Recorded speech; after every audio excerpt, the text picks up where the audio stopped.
Hey everyone, it's Christine with the Shoebox Project here at our lovely show home in our Eastbrook community. We're located at Chuka Boulevard.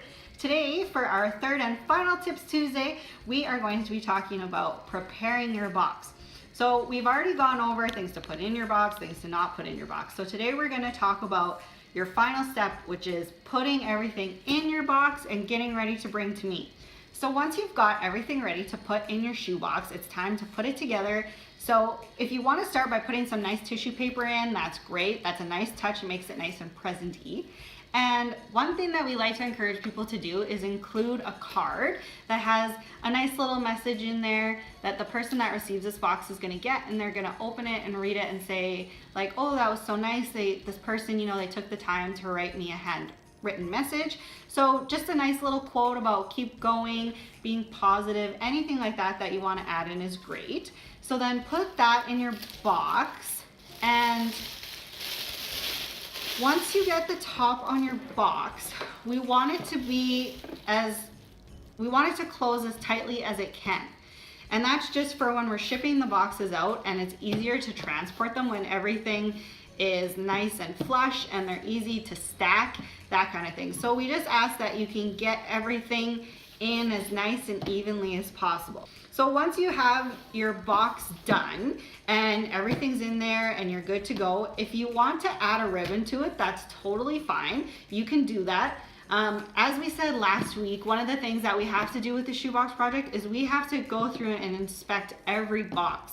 So when you're putting your box together, a good thing to consider is always having a top and bottom box, because if you bring us a box that's like this one and it's wrapped all together, unfortunately, I'm gonna have to open it, rip all the wrapping paper off to go through it and then rewrap it. So it's just a lot easier for everybody if you can have a box with a top and a bottom, or even the boxes that come and the top is connected to the box.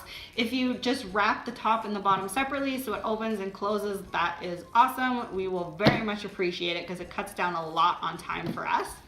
Any boxes that don't come in, like if you bring one in and you say, I didn't have time to jazz it up, don't worry about it. After we go through all the boxes, we're gonna add a ribbon to them and dress them up and make them pretty. So I think that's all I have for Tips Tuesday this week. I just wanted to thank you guys for watching me for the last 3 weeks, and I hope that these videos have been informative for you and you've had as much fun watching them as I've had making them. So this week is our final week of our donations. So you can drop off your box anytime before December 8th, which is this Friday, at the Dream office, which is located at 4561 Parliament Avenue, Suite 300 over in Harbor Landing. Or if you can't make the office, you can drop off at any of our beautiful Dream show homes. We have one in the north, we have one in Harbor Landing, we have one in West Area, and we have one over here in Eastbrook. And I'll provide a link so you guys can find those addresses if you need them. And yeah, that's all for this week. So thank you guys so much. I hope to see you this week when you drop off your boxes. Bye.